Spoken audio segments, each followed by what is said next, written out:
Bom, boa tarde meus amigos, tudo bem?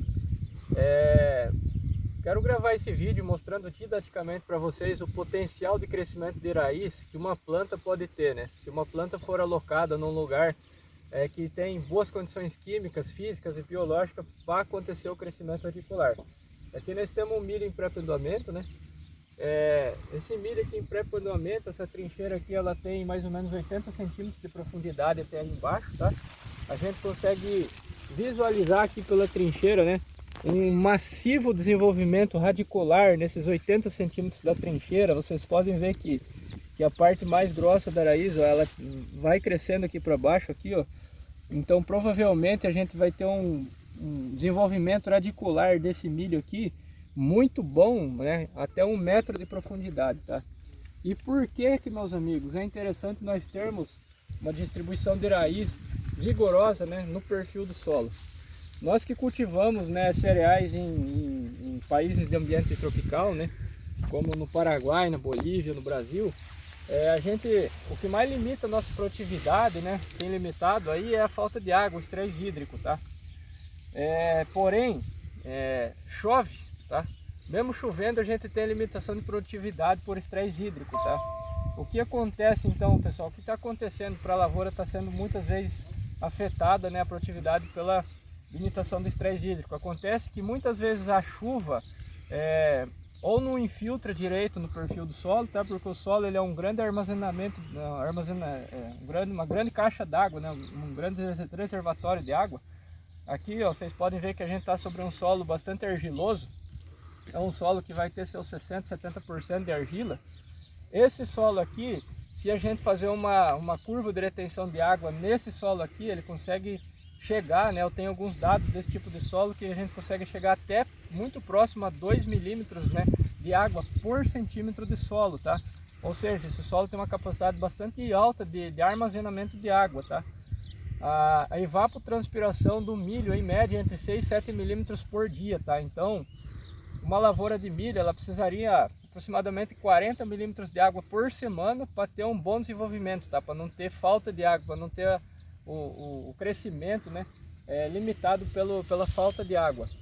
Mas mesmo assim, nesse tipo de solo que consegue reter, armazenar bastante água, a gente vê com frequência a produtividade sendo limitada pelo estresse hídrico. Isso se dá por quê, pessoal? Porque nós não conseguimos ter esse desenvolvimento radicular massivo no perfil do solo, como nós estamos vendo aqui, tá? Esse solo aqui permitiu esse bom desenvolvimento de raiz, por quê? Porque tem condições químicas para crescer raiz, né? Qual que é o principal vilão que afeta o crescimento de raiz, tá? É o alumínio. Em primeiro lugar é o alumínio, tá? O alumínio, quando a planta absorve o alumínio, a solução do solo, esse alumínio, ele para a divisão celular da raiz. Essa raiz, ela se torna grossa e perde a permeabilidade de água e de nutrientes. Então a raiz, ela se torna ineficiente.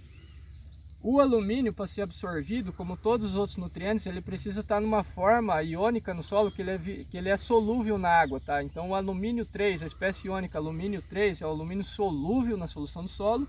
Portanto, se ele está solubilizado na solução do solo, a raiz consegue absorver esse nutriente. A partir do momento que a raiz absorve esse nutriente, a divisão celular no meristema da raiz para, tá? Então o alumínio, ele causa uma grande barreira química para o crescimento da raiz. Aqui na região que a gente trabalha, a gente vê com facilidade, né, daqui para baixo, né, mais ou menos de 20, 30 centímetros de profundidade para baixo, tá? Nessa camada para baixo, a gente vê com bastante facilidade solos com alta saturação de alumínio, solos com 30, 40% de saturação de alumínio, tá? Então essa condição química, ela vai travar o desenvolvimento de raiz. Então você vai ter um bom desenvolvimento radicular na camada superficial do solo, a partir de 20 e 30 centímetros de profundidade. Nessas condições de fertilidade química, uma planta ela vai perder 60 a 70% do potencial de enraizamento por conta dessa alta saturação de alumínio, tá? Então o alumínio é o inimigo número 1, né, para crescimento de raiz em profundidade, tá? Então você vai ter água aqui embaixo, só que você não vai ter um bom volume de raiz aqui embaixo acessando essa água, tá? Então mesmo que chova, a raiz limitada na camada superficial do solo, onde você tem uma quantidade de água relativamente pequena para a evapotranspiração da planta, tá? e água aqui embaixo, né, um grande volume de água armazenado aqui embaixo, você vai ter uma planta que com 10, 12 dias vai estar passando por estresse hídrico, mesmo que tenha bons volumes de chuva, tá? Por quê? Porque a raiz ela está na camada superficial, a planta já absorveu a água da camada superficial e onde tem água, né, a raiz não está conseguindo acessar, ou tem muito pouco raiz que não consegue suprir a demanda de água da planta, tá? Se nós contabilizarmos aqui, vamos supor que esse solo tem uma capacidade de 1,6 milímetros de água por centímetro de solo. São 100 centímetros de solo com bom desenvolvimento de raiz, né? 1 metro de profundidade com bom desenvolvimento de raiz. Então aqui a gente teria uma planta com uma capacidade, né, de 160 milímetros de água, tá? Quando a gente fala do milho que tem uma capacidade, uma exigência em torno de 6, 7 milímetros por dia, né? A gente teria uma planta tranquilamente com 20 dias de água disponível aqui para fazer fotossíntese, tá? Qual que é o principal problema que a falta de água afeta na fisiologia da planta? A gente vai parar a produção de fotoassimilado via fotossíntese, tá? A planta, ela exige muita água para fazer a fotossíntese, porque a gente precisa entender que para acontecer a fotossíntese a gente precisa de bastante CO2, bastante carbono. A planta ela absorve CO2, carbono do ambiente via estômato, tá? Então o que acontece? Não é pela raiz que você tem absorção de carbono, você tem absorção de carbono pela folha, tá? Pela parte aérea, pelo estômato. O estômato, para entrar carbono dentro dessa folha, para esse carbono se combinar com água, com luz do sol, com alguns nutrientes, para formar glicose, o açúcar, que é efetivamente para acontecer a fotossíntese, tá? Esse carbono, para entrar na folha, ele entra pelo estômato, e esse estômato precisa estar aberto, tá? Esse estômato aberto só acontece quando a planta está transpirando, tá? E a planta só transpira quando ela tem água no solo, tá? Então o que acontece? Tem uma planta passando por estresse hídrico. O estresse hídrico, quando a planta está passando por estresse hídrico, a raiz começa a produzir ácido abscísico e etileno. Esses hormônios, eles vão causar fechamento do estômato da folha, tá? Você vai perceber que a planta ela vai murchar, ela vai enrolar, ela vai diminuir a superfície dela específica com o sol, tá? Por quê? Porque o sol esquenta a folha, o aquecimento da folha gera uma pressão de absorção de água do solo e essa planta absorve a água do solo para refrigerar a folha. Então a água ela passa por dentro da planta, circula e sai na forma de vapor pela folha. Quando a água sai pela planta na forma de vapor pela folha, sai pelo estômato. E para a água sair, né, na forma de vapor, esse estômato então se abre. Então é nessa abertura estomática que entra o carbono dentro da planta e daí você tem todos os elementos necessários para fazer a fotossíntese. Daí a fotossíntese acontece. Daí você vai ter a formação de açúcar, tá? A glicose é a primeira coisa que a planta faz via fotossíntese. A planta fez glicose, converte para sacarose. A sacarose é o açúcar que é translocado dentro da planta. Essa sacarose ela vai para os drenos, né, da planta, né? Drenos são os meristemas apicais, os pontos de crescimento da planta, tá? O que sobra ela transforma em amido e guarda, tá? Então nós precisamos ter umidade no solo, a raiz precisa ter acesso à água no solo, ter umidade, porque se a raiz estiver num lugar que não tem mais água, ela vai começar a gerar, induzir a produção de etileno e ácido abscísico. Esse etileno e ácido abscísico vai causar o fechamento estomático para a planta parar de perder água para o ambiente. E dessa forma ela não tem mais absorção de CO2, tá? E você tem a fotossíntese sendo parada, tá? Quando para a fotossíntese, para a fábrica da planta, tá? E a partir da fotossíntese que a planta produz alimento para ela se reproduzir, para ela crescer, tá?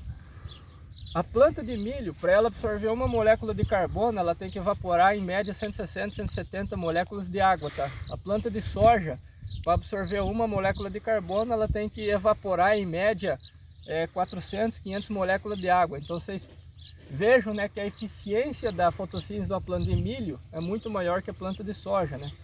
Apesar da planta de milho ser muito mais grande e ter muito mais estrutura, ela tem uma exigência hídrica similar à da soja, que é uma planta muito mais pequena, tá? Então a planta de milho ela é uma planta que ela consegue produzir mais com menos água, a planta de milho, tá?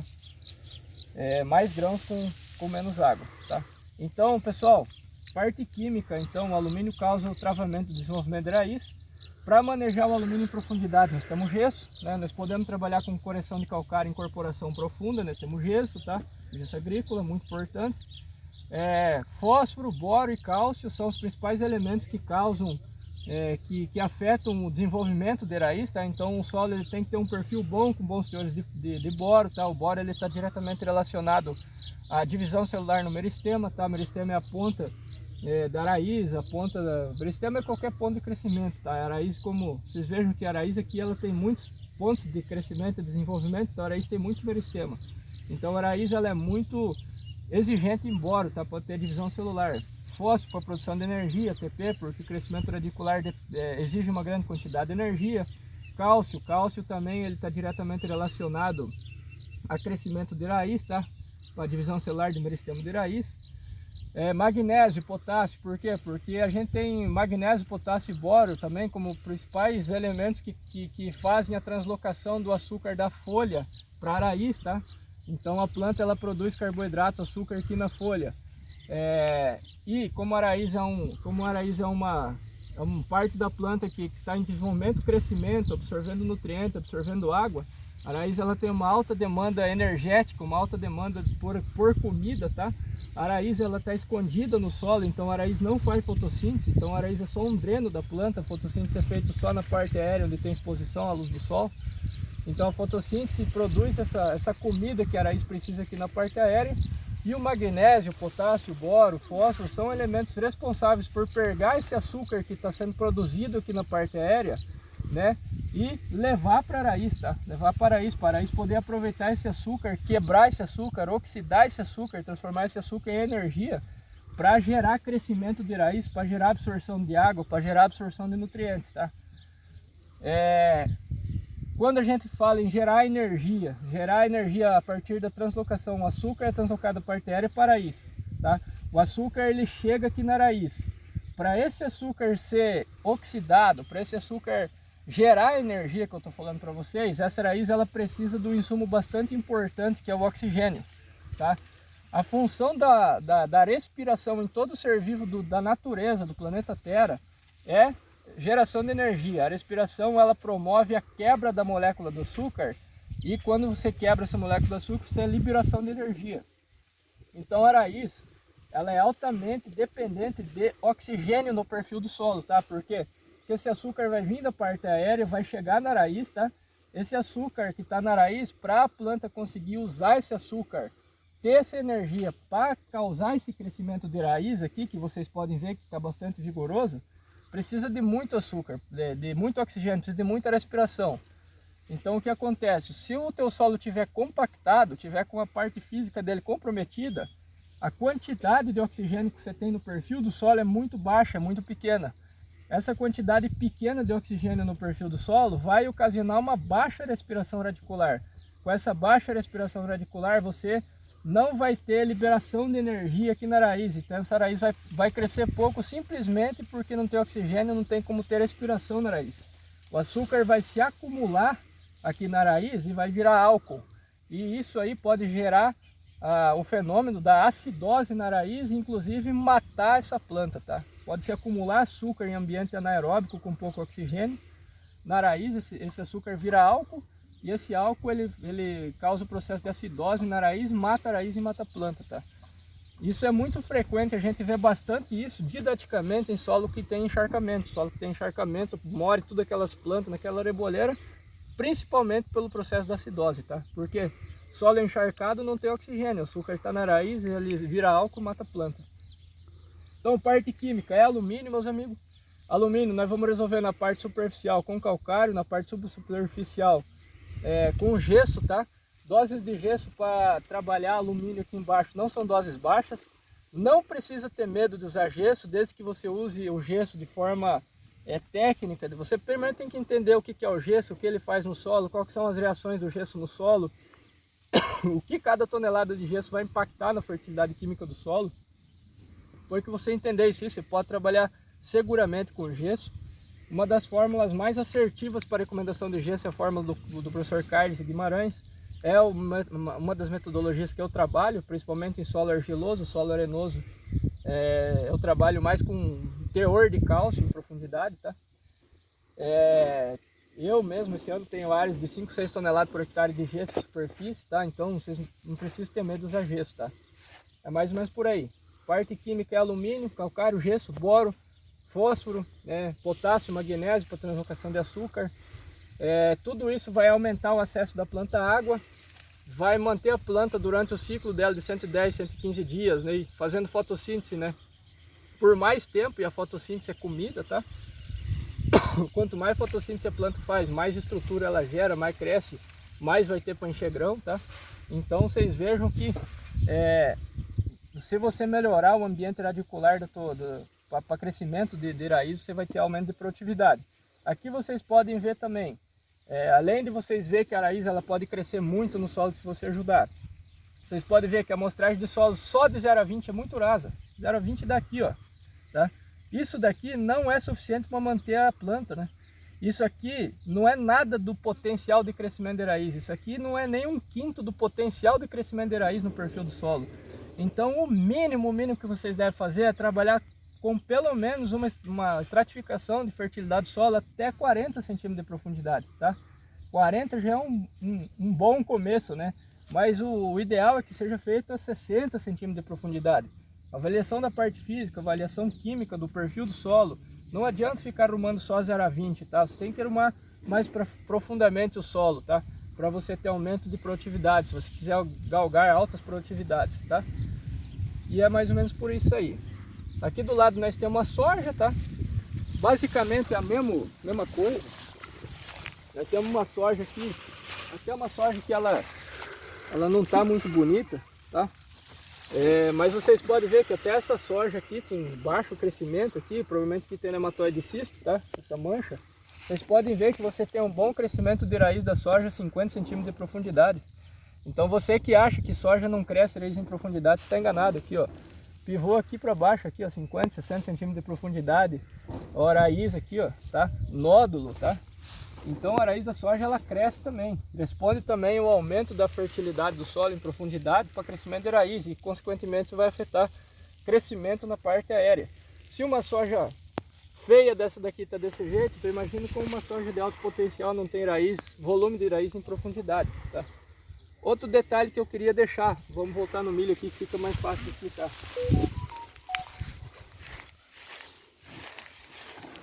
Meus amigos, se você colocar, por exemplo, uma braquiária no meio desse milho, vocês vejam o tanto de raiz que você tem aqui, ó. Se você colocar braquiária no meio desse milho, você vai mais que dobrar esse volume de raiz aqui desse solo. Depois que você mata essas plantas, depois que você colhe esse milho, você mata a braquiária, você desseca, toda essa raiz aqui, ela vai sumir desse solo, tá? Essa raiz aqui, ela vai ser absorvida, vai ser degradada, isso aqui vai sumir. Mas esses caminhos, esses pequenos dutos que essas raízes aqui fizeram, eles não somem, tá? Quando a raiz cresce, se desenvolve, ela solta ácido orgânico aqui, ela cimenta esse duto que ela faz. Você vem e planta uma soja aqui na sequência, meus amigos, com esse solo todo cheio de poros, todo poroso, cheio de oxigênio. A raiz da soja, ela não vai escavar de novo um caminho diferente. A raiz, ela sempre cresce pelo caminho mais fácil, então ela vai procurar esses caminhos aqui. Ela vai pegar um caminho desse e vai descer, vai sumindo. Então um solo com uma boa estrutura, o que é um solo com boa estrutura? Um solo que tem muita raiz, tem muito caminho, tem muito duto, tá? Esse tipo de solo com bastante estrutura, uma planta de soja, né? Já foi calculado e monitorado isso, essa planta de soja, essa raiz, ela tem potencial de crescer 3, 4 centímetros por dia, tá? Então uma planta de soja com 20 dias de nascido, ela pode estar com 60 centímetros de profundidade de raiz, tá? Então, meus amigos, façam um trabalho de correção de fertilidade do solo para manter a fotossíntese a full. O milho é muito mais eficiente no uso da água do que a soja, porque o milho é uma planta C4, a soja é uma planta C3. A soja tem fotorespiração, então toda vez que a planta de soja para de fazer fotossíntese, ela começa a gastar muita energia, tá? Fazendo o oxigênio girar no ciclo de Calvin, a enzima rubisco, em vez de fixar o carbono, ela começa a fixar oxigênio. E esse processo, além de não produzir amido, gasta energia. Então toda vez que você tem uma planta de soja com o estômago fechado, sem fazer fotossíntese, você está começando tendo muito prejuízo. Essa planta está fotorespirando e está comendo um monte de energia, um monte de fotossíntese que teria que estar sendo armazenada para o crescimento, para a estrutura e para encher grão, tá? Então, trabalhem a fertilidade do solo, aumentem a fertilidade do solo para crescimento de raiz, que vocês vão ter alto potencial produtivo, tá? Depois é só cuidar do potencial com fungicida, inseticida e por aí por diante, tá bom? Obrigado, até mais.